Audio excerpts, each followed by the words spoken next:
and welcome back. Today I'm going to be sharing with you guys a very simple melt and pour soap tutorial. It's going to be ombre and we're going to try it with a couple different colors just to see what we can get. Before we get into this video, please hit that like button and subscribe down below. It is a free way that you can help my channel grow, and it is also a way to assure that you will see a lot more of my soap videos and get a lot more soap making ideas. These are the color blocks that we're going to be using today. I have picked out the primary colors because I think it'll give us the biggest view of the ombre that we're going for. You really could use any colors to make this design. We're going to be trying all three of these in the 3 combinations that we can make with them.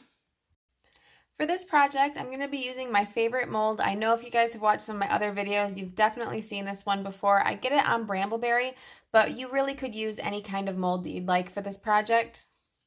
So for this specific design, we're going to need to lift our mold a little bit, and we're going to need it to stay lifted. So what I have here is a package of cheese sticks. You really could use anything you want to lift your mold, but this should be the perfect size for the specific project.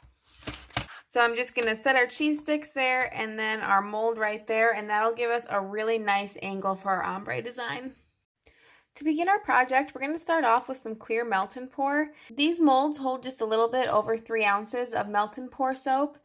So to do 2 of them, I think I'm going to melt about 2 ounces, and that might be a little bit of an overestimate, but that should be pretty close to the amount we need to get a good ombre effect. So now I'm just going to pop this melt and pour soap in the microwave and heat it in 30-second increments until it's completely melted. I'm just going to cut off a little smidge. We really are not going to need very much of this color block because we do want our soap to remain just a little bit transparent. Right now I'm estimating that this piece will be about what we need, but because I want it to be transparent, I'm going to add it in little parts really slowly. So I'm just going to cut this into maybe 3 or 4 different pieces. That way I have a little bit more control over what is actually going into our soap batter. Our melt and pour soap base is really nice and hot. Now I'm just going to add in 1 teeny weeny color block, and then I'm going to give it a stir and see where this puts us at. So that's looking really good. Like I said, we really want it transparent, but I'm going to add just 1 more of my small color blocks. And I'm really glad that we cut these so small because we really did not need as much as I originally anticipated. The scent that I'm going to be using for this project, I believe, is coconut and something. I am at the end of my bottle, so I'm just trying to use up a little bit of what I got left. But the label, the oil got on it, so I can't even read it. So just a cool tip for the future, and I saw this in a soaping group. When you get your bottles of fragrance oil, just throw a piece of see-through tape over your label, and you will not end up with this problem. I will definitely be doing that in the future. And the general rule of thumb with fragrance oil is to use a ½ ounce per pound of soap that you're making. So now we're ready to pour into our mold. And you just want it to start to reach the other end. That way it looks almost completely like it's covering the bottom. All right, now I'm going to spray the top of this with some alcohol just to get rid of those bubbles. Now that our yellow has hardened, we're just going to take our mold and swap it around. Now we have it at a completely different angle.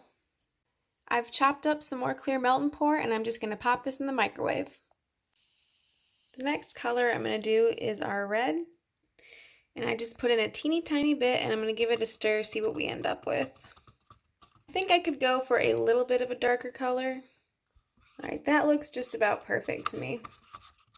Now, before we pour our next layer on, you're going to want to make sure that you spritz your first layer with a little bit of alcohol, otherwise your layers will not stick together. And we're just going to try and pour this to go about up to that line. And on a completely different countertop, I have another mold so that we can get all of our color combinations. And once again, just to get rid of any bubbles, you're going to want to spritz the top of that with some alcohol. Now I'm going to melt a little bit more of this melt and pour. That way we can do our blue color. All right, time to add in a little blue block.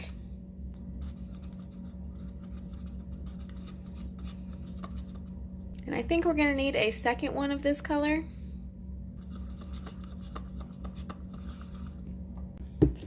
Alright, and before you pour your next layer of melt and pour, make sure to give it a quick spritz of alcohol. Then we're just going to pour our blue layer on top all the way up until it reaches the other side.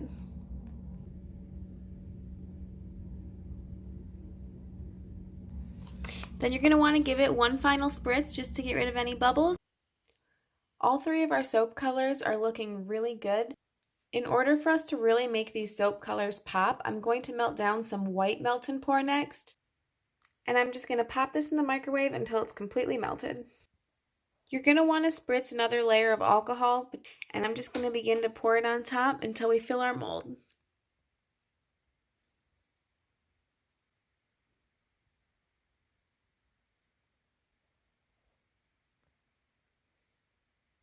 To get rid of any extra bubbles, go ahead and give it one final spritz.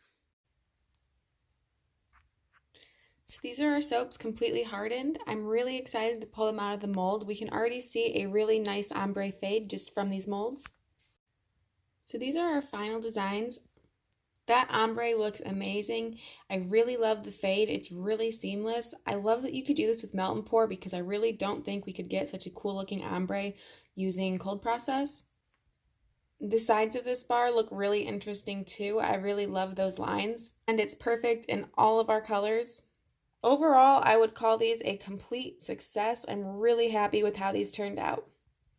If you enjoyed this project and you want to see more fun soaping tutorials, please hit that like button and subscribe so I can see you again next time. Bye!